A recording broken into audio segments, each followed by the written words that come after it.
Want to know how to use and understand polymorphism in Java?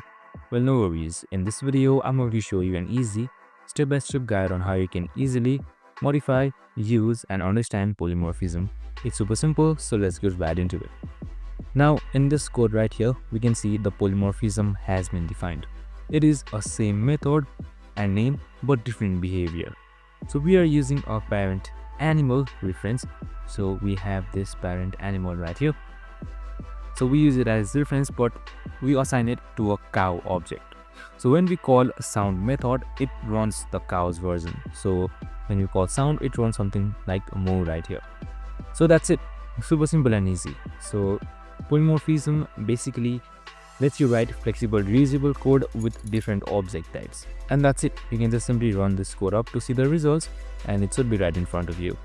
I hope this video helped. If it did, make sure to like, subscribe, and tune in with us for more of these videos. See you in the next one.